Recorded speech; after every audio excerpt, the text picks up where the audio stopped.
Coming up on NABJ News, we are back for another virtual convention and will celebrate NABJ's 45th anniversary.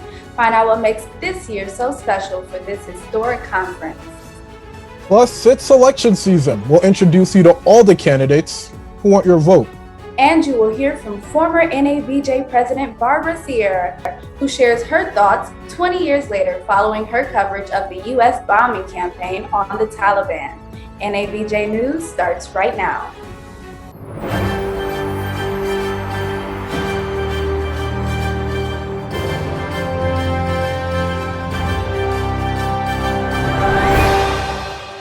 Welcome to NABJ News. I'm Yao Bonsu. And I'm Whitney Hughes. Thank you so much for joining us. The 2021 NABJ Virtual Convention and Career Fair is underway. 50 companies attending virtually with nearly 200 media outlets participating. Registration for this year's conference so far is about 200 members, higher than NABJ's projections. NABJ kicks off its 46th annual convention with a virtual opening ceremony for the second straight year, all due to the pandemic. This year's convention will provide a lot of opportunities that attendees won't want to miss out on. NABJ President Dorothy Tucker talks a bit about the exciting opportunities ahead. There's a lot in store for this convention. There will be more than 140 workshops and training sessions, including hearing from the highest-ranking Black women in news media. We have 92 career fair exhibitors, an innovation bubble giving you an inside look at the latest in technology. NABJ's goal is to uplift and elevate Black journalists as they strive to reach the highest levels of the journalism industry. This year, the organization will recognize the newest president of ABC News, Kim Godwin, Rashida Jones at MSNBC, and Monica Richardson at the Miami Herald, among many others. NABJ has been in partnership with Disney for over 20 years. This year, their opening event lived up to their reputation with a grand celebration to kick off the convention. In the past, NABJ students have had the opportunity to be a part of the Disney Dreamers Academy. Celebrating its 15th anniversary, the Dreamers Academy focuses on young people who have stories to tell. Disney's Princeton Parker shares more on the program. Crux of who we are as Disney Parks Experiences and Products, we're a storytelling organization. And so to get in the Dreamers Academy, we look for people who are able to tell their stories and how their stories have impacted the way that they dream.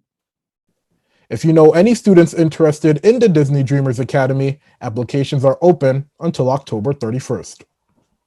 Due to recent surges of the Delta variant of COVID-19, NABJ has decided to cancel the convention chapter watch party.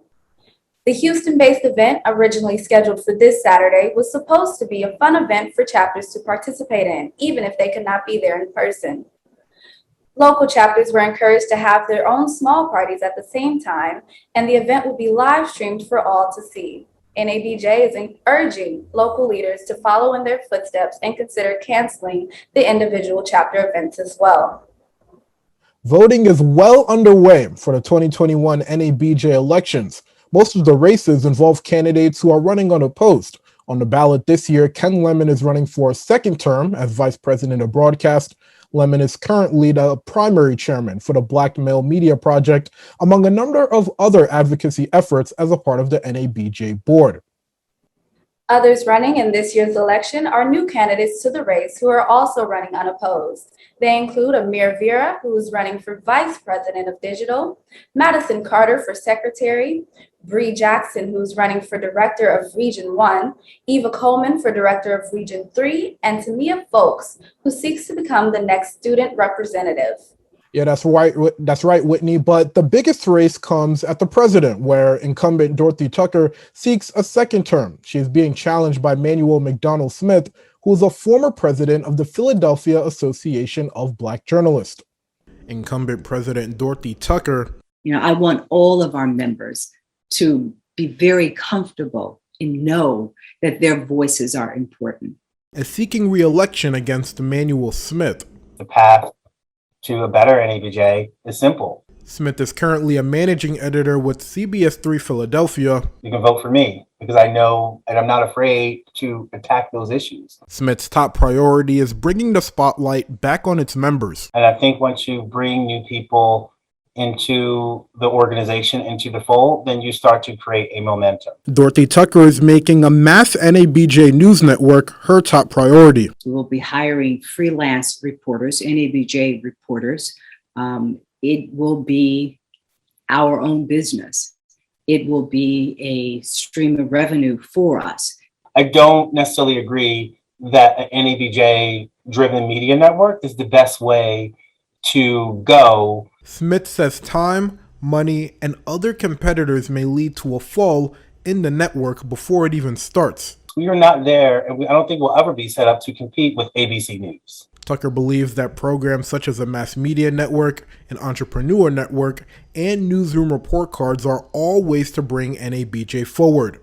As an investigative journalist, I'm all about data. I'm all about collecting facts so that when you sit down with media managers, you're not just saying, here's what I'm hearing, here's what people are talking about. You're looking at the numbers. As ballots continue to be cast, I know how to get a group of people around me and to bring in leadership that will be focused and engaged, that can help NABJ deliver bigger and better for the next 50 years and beyond.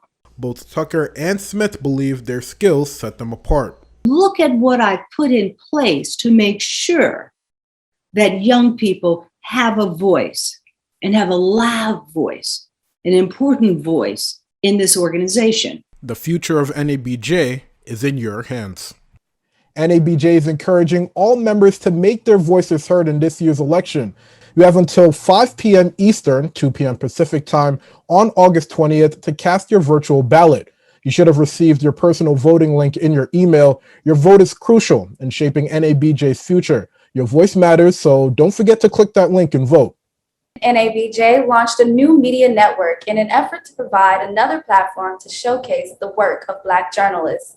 President Dorothy Tucker and the NABJ board discussed the web-based platform, which will be used as an initiative to push to bring Black awareness and coverage to more issues that impact the Black community. One of the creators of the network, Sandra Weaver, says they've been pushing for this type of platform for Black journalists for a long time, and she believes this type of outlet is more important now than ever before. Beginning this news website, which members have pushed for decades, that we have something that is our own voice, is one of the most important and innovative things that NABJ has done since its founding in 1975. Allows us to tell stories from our point of view. If you are interested in learning more and being a part of the new NABJ Media Network, you can click on this story at nabjmonitor.com.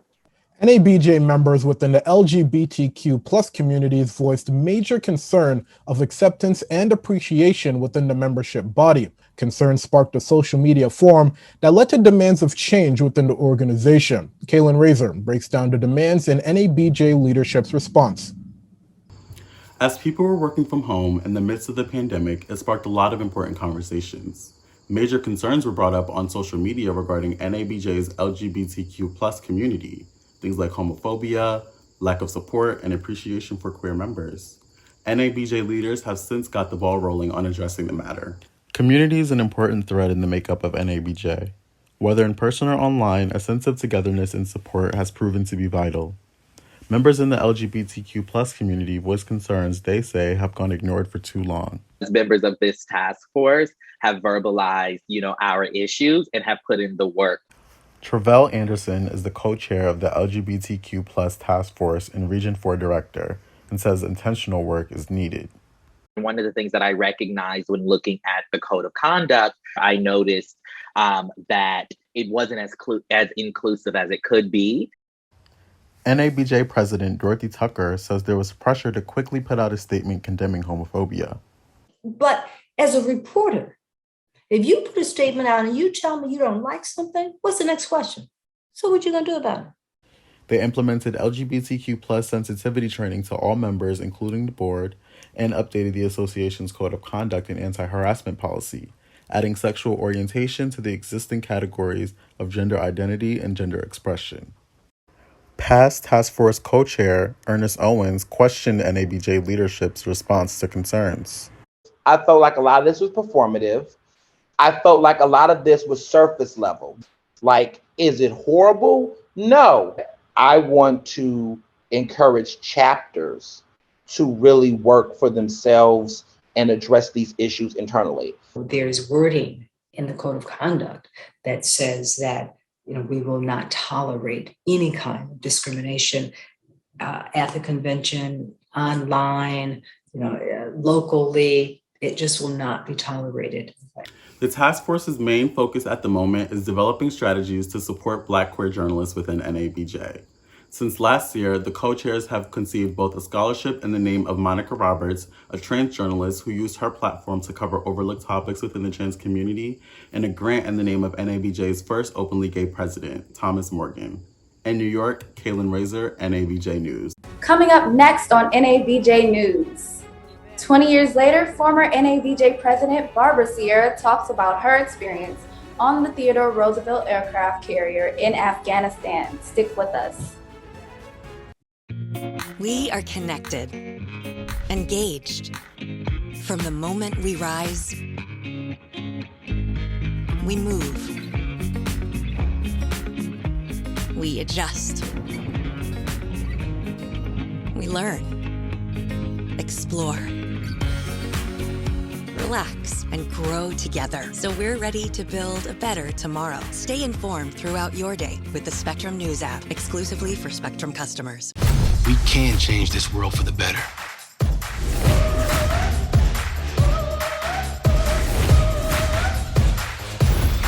I'm just a ball player. You a hero.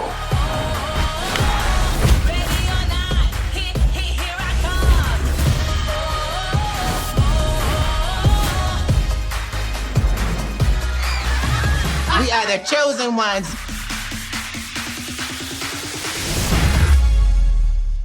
COVID-19 has impacted many sectors of the workforce, including the field of journalism.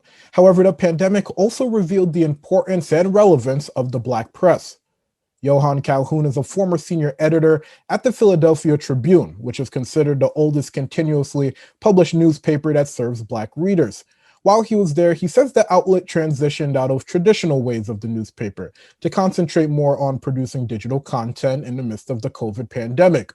Although content continued, though, Calhoun says one of his biggest concerns was making sure that jobs and the well-being of all staff and employees were safe and taken care of. Meanwhile, Dr. Benjamin Chavez, president of the National Newspaper Publishers Association, says the negative impacts that COVID-19 has had on the Black press was challenging, but he acknowledges the perseverance and resilience that many demonstrated within the industry as they continue to inform the Black community. There appears to be a link between the COVID-19 pandemic and human trafficking. Reporter Chelsea Burrows reports from Texas, where human rights advocates are fighting against this dangerous trend.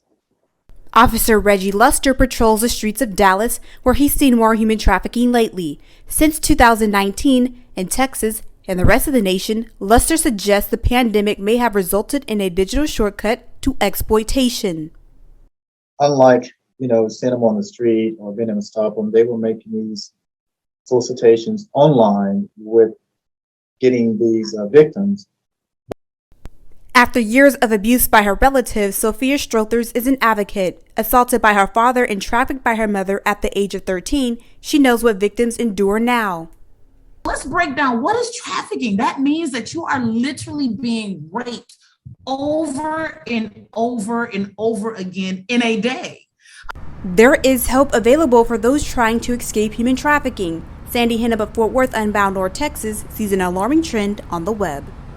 736,683 online ads. Wow. Okay, so that shows the demand. Hennep says lately Unbound North Texas sees more survivors and victims come to them for help than ever as human trafficking spreads. Some of their services from her group are virtual. But they would connect via FaceTime, phone call, and so our advocates were able to stay connected with the survivors they worked with. The rise of human trafficking post-pandemic is still increasing currently. Even though there is an increase in human trafficking, there is also an increase in advocacy for victims as human trafficking awareness. For NABJ, I'm Chelsea Burris in Texas. Former NABJ President Barbara Sierra is paying close attention to Afghanistan today. She filed reports from a Navy aircraft carrier in that region after 9/11. Her assignment for WTKR in Norfolk, covering the launch of the U.S. bombing campaign on the Taliban. Sierra covered Operations Desert Shield, Desert Storm, and Enduring Freedom. 20 years later, she wants to see the peace there, but she says each update of tension in Afghanistan is cause for concern.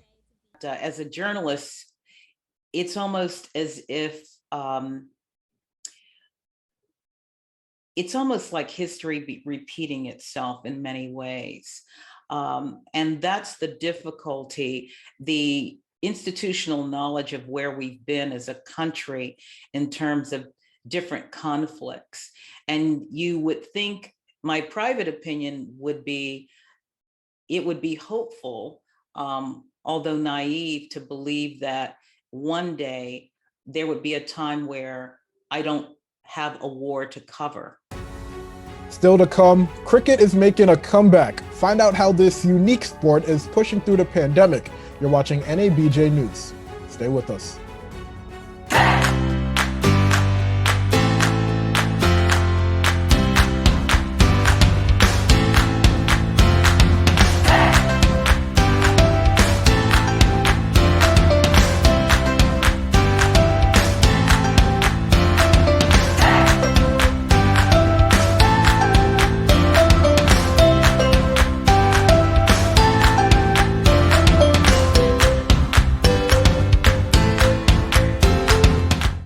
Takeda is a global biopharmaceutical company committed to developing innovative therapies. And for 239 years, our main focus has been answering one question: how can we do more for our patients? I hear there's been some very interesting weather patterns across the country. We've got sunshine, rain, tropical storms, even tornado warnings. Yeah, that's right. It seems like no matter what region you're in, the weather is constantly changing. But lucky for us, NABJ weather anchor Sheila Hodges is here to tell us what the weather is looking like for all of our NABJ regions. Sheila? Yes, here I am with your national weather forecast during this year's convention. Let's kick it off with Region 1 in blue under Regional Director Tori Parrish. In this region, we have the states of Connecticut, Delaware, District of Columbia, Maine, Maryland, Massachusetts, New Hampshire, New Jersey, New York, Pennsylvania, Rhode Island, Vermont, Virginia, and West Virginia. Temperature-wise, you're looking at a weather in 80 to 90 degrees, which perhaps could be a little nice. However, with this weather comes a lot of rainfall as Tropical Storm Fred finishes moving across the Northeast. Please look out for local forecasts and weather warnings for possible flash floods, local power outages, and isolated tornadoes. For this region, I recommend staying home. If you're blue after this forecast, never fear, NABJ is here. Not only will the conference make staying at home a more pleasurable experience, but the conference will also be so good that it's leaving you some sunshine for Sunday morning. With that being said, let's head a little over west to check out Region 2. So in Region 2 in yellow, under Director Sia New Yorker, we have the following states: Illinois, Indiana, Iowa, Kansas, Kentucky, Michigan, Minnesota, Missouri, Nebraska, North Dakota, Ohio, South Dakota, and Wisconsin. Unlike Region 1, you can all expect really nice weather this week. You'll have sunny and cloudy days with temperatures in the 80s. And on top of that, you'll also have a very low chance of rain. So if you want to step outside for a quick break during the convention, do a few stretches, walk a lap, I definitely recommend you do so with that very nice weather. Now, Region 3 in red with Regional Director Rod Carter. Within that region, we have the states of Alabama, Arkansas, Florida, Georgia, Louisiana, Mississippi, North Carolina, Oklahoma, South Carolina, Tennessee, and Texas. So for this region, there seems to be a predicted forecast that's a mixture of Region 1 and Region 2. Some of you, like those in Miami, will have very sunny weather all week with a low chance of rain, while some of you, like Birmingham, Alabama, are forecasted to have showers all week with a 30 to 50% chance of rain. Unfortunately, we do not have a clear regional trend for you all, but stay tuned tomorrow for an update. Last, but certainly not least, we have Region 4 in green with Regional Director Travell Anderson.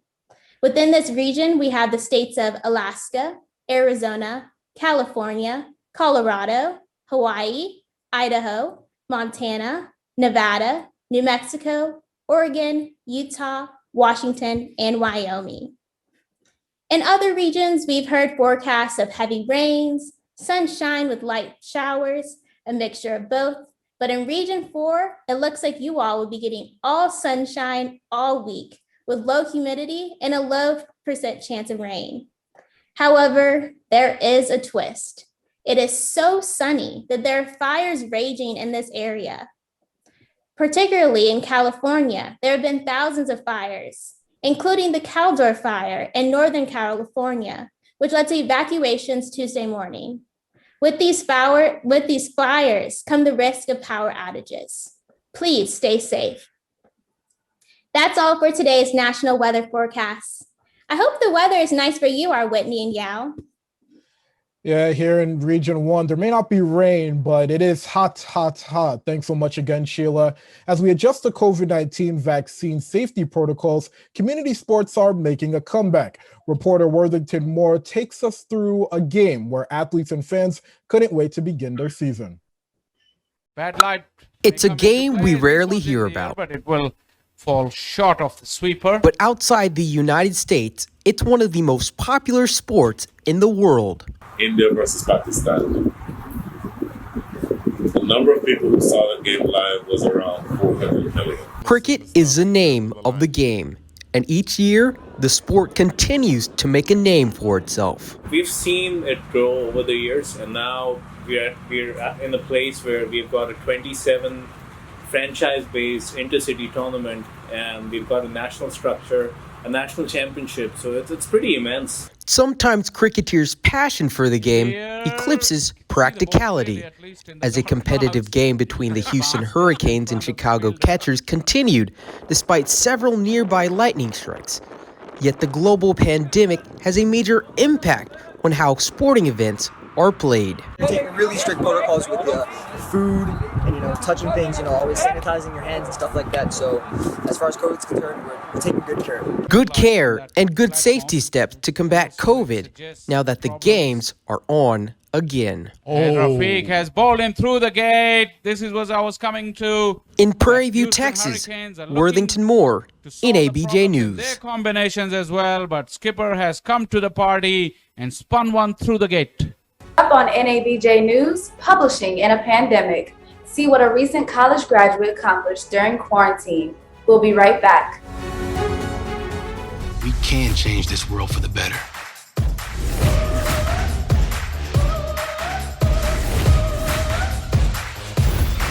I'm just a ball player. You a hero.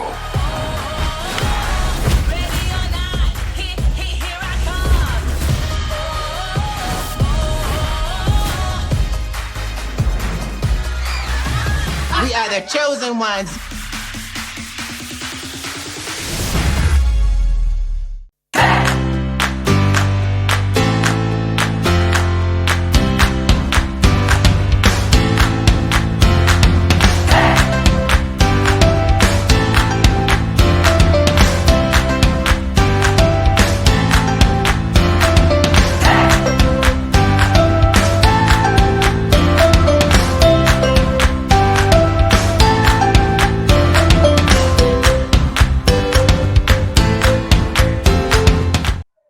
Everyone spends their free time differently, and the COVID-19 pandemic certainly gave us more of that, right? Well, one college graduate, used the lockdown to finish and publish a book called We People. Reporter Alexis Lomax shows us why that's a big deal for the author. Amirs I. Manning read many books as a student. While in college during the COVID-19 pandemic, a professor pushed her to finish her own story and fulfill a childhood dream. Ever since I was a kid, I didn't know how to, use my voice. And I found comfort in writing. Her book, We People, started out as a story idea she worked on as a teenager. People she met during her junior year of high school inspired her to flesh out her original concept. I didn't have a lot of friends, but I did have acquaintances that did help shape me a little bit into the person that I am in a way. And that kind of drove me into wanting to develop We People. A nationwide pandemic would have been a roadblock for many, but it motivated Manning.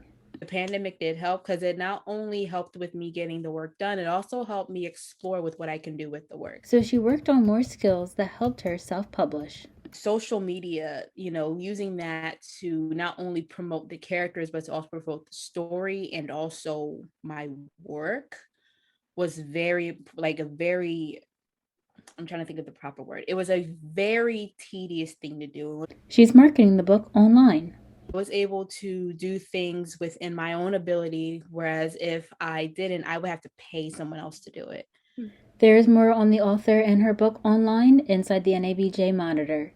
In Philadelphia, Alexis Lomax, NABJ News. That is absolutely amazing. I remember when I was on quarantine for the pandemic, I spent half of my savings account on clothing and food. So yeah, I know during my time in quarantine, I still couldn't learn how to ride a bike, but that is all the time we have on this edition of NABJ News. For the latest news on the convention, check us out on our website, nabjmonitor.com. And don't forget to follow us on social media at NABJ Monitor. For Yao Bansu, Sheila Hodges, and the rest of the NABJ crew, I'm Whitney Hughes. Have a great day. See you later.